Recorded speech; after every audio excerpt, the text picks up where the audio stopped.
My story begins when I looked out across the endless, flat expanse of the Texas desert. The wind was a constant, biting force, and the rocky ground was so barren that not even weeds dared to grow. I was on my last leg, just trying to cross the border and leave my old life behind. But out there, in the middle of absolutely nowhere, I saw something that didn't belong, a stop sign. It stood there, perfectly new, its red paint a stark violation against the muted browns and grays of the dead earth. "I must be going completely insane," I mumbled, my voice swallowed by the wind. I slowly circled the sign, convinced it was a mirage. I looked out towards the horizon, a perfectly flat line in every direction. There was nowhere for a prankster to hide. I unzipped my backpack, checking my supplies. I had enough food and water for another 2 days. This wasn't a hunger-induced hallucination. Hesitantly, I reached out and touched the metal pole. It was real, and so cold it stung my fingertips. The shock of the cold was sobering. I had to accept it. The sign was real. Whatever, I sighed, shrugging it off. I was so close to civilization, and a weird sign wasn't going to stop me. I took maybe 3 steps past it. Then a sound cut through the wind. A hum. It was a dry, deliberate cough, meant to get my attention. Standing right next to the sign was a short, thin, pale man in a state trooper's uniform. He was holding an old-fashioned clipboard. The brim of his hat cast a deep shadow over his face.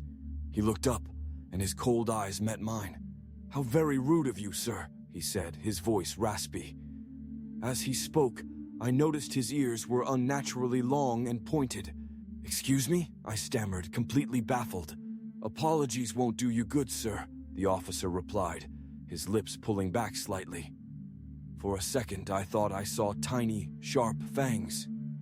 "You violated common law, page 64, Rule 17B, Article 8.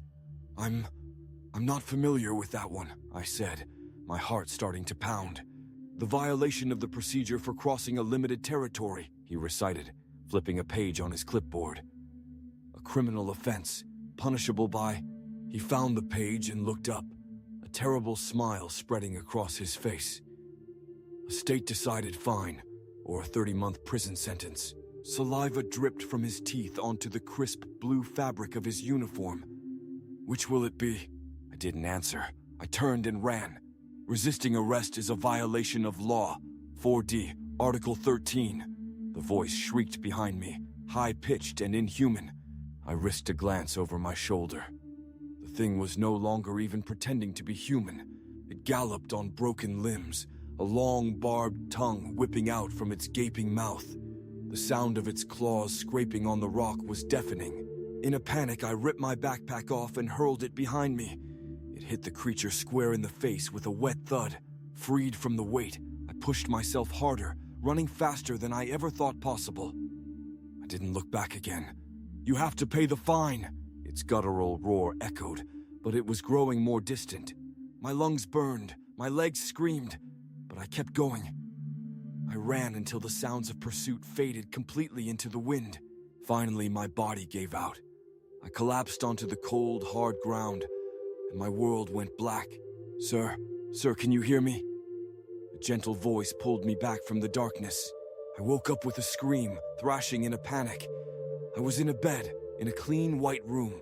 "Whoa there, it's okay," the voice said. A young woman in a nurse's uniform leaned over me, her eyes wide with surprise above her surgical mask.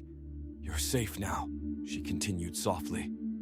"Some hikers found you just outside of town and brought you here. We took care of you." Relief washed over me. I had made it. I was safe in a hospital on the other side. The nurse started to walk towards the door, then stopped. She checked a clipboard that was hanging from the foot of my bed. "Oh, by the way," she said, her back still to me. "Regarding your hospital fee, don't worry about it. It's been fully paid for." I tried to push myself up to ask who paid, but my body wouldn't respond. My arms and legs felt like dead weight, completely numb. A cold... She reached a long